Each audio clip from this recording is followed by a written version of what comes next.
Buenas, pues siguiendo con este tema 3 de subprogramación y viendo los subprogramas, tanto procedimientos como funciones, pues venga, vamos a realizar algunos problemas más, en este vídeo un problema al menos, y vamos a ir viendo cómo trabajar con estos subprogramas y qué nos pueden aportar.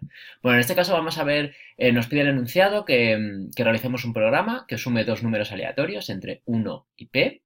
Entonces, y muestre por pantalla esta suma. La única condición que nos pone es que los dos números aleatorios deberán ser distintos para poder ser sumados. Entonces, bueno, este número p podríamos plantearnos que sea un número introducido por el usuario o que directamente nos lo inventemos dentro del programa. Nosotros vamos a hacer que sea introducido por el usuario. Es verdad que esto realmente podríamos realizarlo en un simple programa, en este caso es un ejemplo tan sencillo que realmente no nos haría falta crear un procedimiento, simplemente pues lo que haríamos es directamente incluirlo en el programa. Lo que pasa es que cuando nosotros lo que queremos es reutilizar código, es decir, que el subprograma que diseñemos, queramos que nos sirva para otros programas, pues lo que haremos es apostar por estos subprogramas. De esta manera realizarán acciones como muy genéricas que nos pueden valer para cualquier problema. Entonces, bueno, lo primero que haríamos es definir la cabecera del programa, por ejemplo 1, y entonces ahora deberíamos de definir las variables. En este caso, vamos a pensar en este programa. ¿Qué vamos a necesitar? Bueno, ¿qué variables vamos a necesitar? Necesitaremos, lógicamente, unas variables globales que trabajarán dentro de este programa y que serán parámetros reales que pasaremos al subprograma. Y dentro del programa, lógicamente, tendremos nuestros parámetros ficticios. Entonces, estas variables globales, ¿cuáles serán? Bueno, pues por un lado, en función de, aquí pueden pasar dos cosas. Si P podríamos considerarla como una constante, es decir, podríamos definir const y P pues que fuera igual a 10, por ejemplo, entonces serían valores aleatorios entre 1 y 10.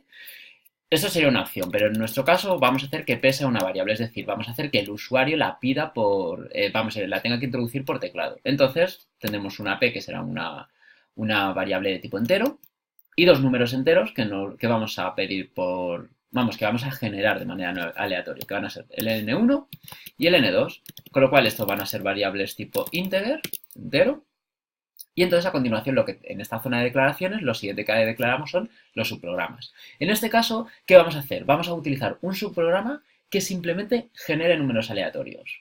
Podríamos hacer un subprograma que genera números aleatorios y en función de que esos números aleatorios fueran distintos, pues nos hiciera la suma. Pero no, pero lo planteo así simplemente porque yo quiero hacerlo de esta manera.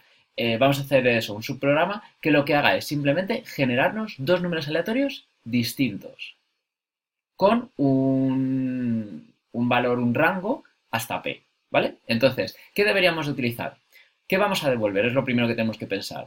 ¿Vamos a devolver un único valor? Es decir, ¿vamos a realizar algún cálculo y nos va a devolver un valor? No. Vamos a devolvernos dos valores, es decir, los dos números generados. Con lo cual, no podemos utilizar una función, tendremos que utilizar un procedimiento. Y el procedimiento se va a llamar generar. De esta manera, este procedimiento lo que va a hacer es siempre generarnos, a partir de un rango, dos números aleatorios distintos. ¿Qué pasa? Que esto lo vamos a poder utilizar en muchos otros programas si nos vale. Entonces ya digo que estamos reutilizando o facilitando la posible reutilización de código. Lógicamente vamos a necesitar parámetros formales o ficticios, tanto de entrada como de salida. Entonces, vamos a ver qué parámetros necesitamos. Lo primero, pues necesitaremos un parámetro límite, es decir, ese valor máximo del rango, que le vamos a llamar L.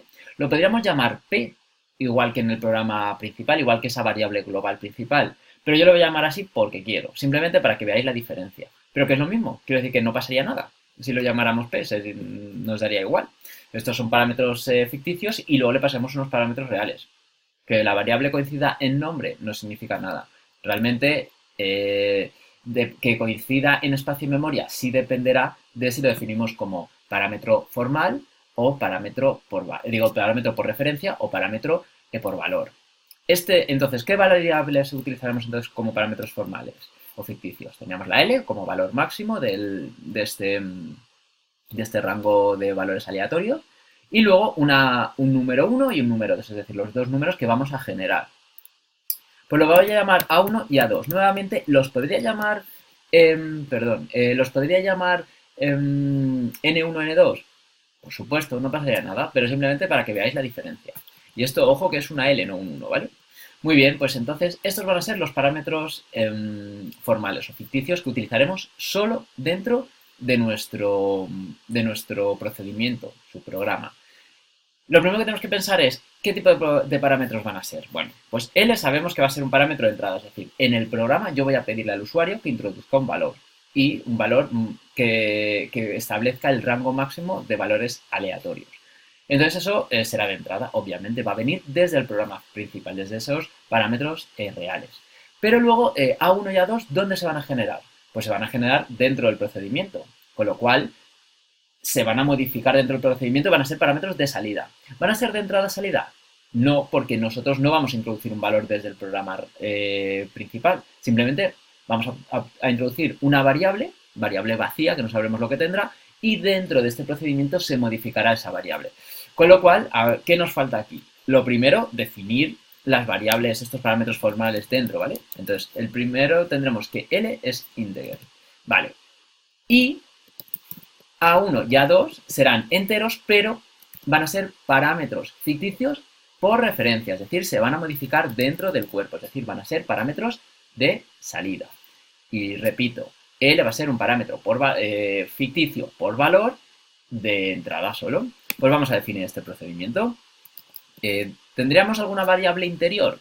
Vamos a ver qué queremos hacer. Dentro simplemente vamos a generar esos valores aleatorios, con lo cual tenemos una función que nos lo genera. ¿Para qué queremos más? Entonces no hace falta ningún valor, declarar ninguna variable local dentro de este procedimiento. Con lo cual vamos a empezar ya con el cuerpo del programa. Begin y end, ¿vale? Vamos a poner el punto y coma. No siempre es necesario, pero yo lo pongo para que no me dé error seguro. Muy bien. Indico en el comentario que es un procedimiento y vamos a sangrar un poco lo que vamos a escribir ahora. Lo primero que tendremos que hacer, ¿qué es? Os recuerdo que cuando utilizamos la función que viene por defecto en Pascal, random, tenemos que utilizar antes, o más bien dicho, ejecutar o invocar el procedimiento randomize. Con lo cual, lo lanzamos, con esto lo estaríamos lanzando para que funcione esta variable aleatoria y entonces vamos a pedir el valor 1, el primer valor. ¿A qué lo vamos a asociar? Pues al resultado de la función. Os recuerdo, las funciones siempre se devuelven un resultado. Pues al resultado de la función random, ¿cuál? L, ese intervalo que hemos definido. ¿Qué ocurre? Ya estaría aquí. ¿Qué pasaría aquí? Os recuerdo que la función random va de 0 a L-1, con lo cual tendremos que sumar 1 para que vaya de 1 a L. ¿Lo entendéis? Vale. Y ahora podríamos poner esto, pero ¿qué ocurriría ahora? Random L más 1, que corremos el riesgo de que A1 y A2 sea igual. Con lo cual realmente vamos a tener que entrar en un bucle en el cual revisemos si A1 es igual a A2. Entonces, ¿qué es lo que podremos utilizar? Un while o un repeat. Pero como sabemos que vamos seguro a generar el valor aleatorio una vez, es decir, vamos a tener que ejecutar una vez el random, lo que vamos a hacer es un repeat. Con lo cual, repeat, sangramos el valor, es decir, la ejecución de esta función random. Y entonces, ¿hasta dónde vamos a ejecutar este repeat? Bueno, pues hasta que, o más bien dicho, mientras que A1 y A2 sean iguales, es decir, hasta que A1 sea distinto de A2. Cuando esto se cumpla, cuando los dos sean distintos, nos saldremos del repeat. Mientras A1, que ya lo hemos calculado, sea igual a 2, volveremos al repeat, volveremos a generar un nuevo valor aleatorio asociado a 2 hasta que sean distintos. Y ya cuando sean distintos, pues ya se quedará ese valor. Y con esto habremos acabado el procedimiento. No tenemos que hacer nada más. Pues ahora nos vamos al programa principal. ¿Qué es lo primero que vamos a tener que hacer en el programa principal? Pedirle al usuario que escriba un rango o el valor máximo de los números aleatorios generados, ¿vale? Dos puntos. Y con esto ya, ¿qué haremos? Pues leerlo. ¿Dónde lo leeremos? Pues a la variable p. Os recuerdo que ya estamos dentro del programa principal, trabajamos con variables globales. Lo siguiente que vamos a hacer, pues lógicamente ya tenemos en esta variable el valor introducido por teclado del usuario. ¿Qué vamos a hacer? Pues leer ese valor, aplicar ese valor ya al procedimiento, con lo cual vamos a llamar al procedimiento. Introduciremos las variables reales. ¿Cuáles van a ser? Pues p, n1, n2. ¿P tiene un valor? Sí, porque y p es un parámetro aquí de entrada. ¿N1 y N2 tienen valor? Pues tendrán alguno, pero nos da lo mismo, porque van a ser de salida, es decir, los vamos a modificar aquí y se nos va a devolver el valor resultante aquí.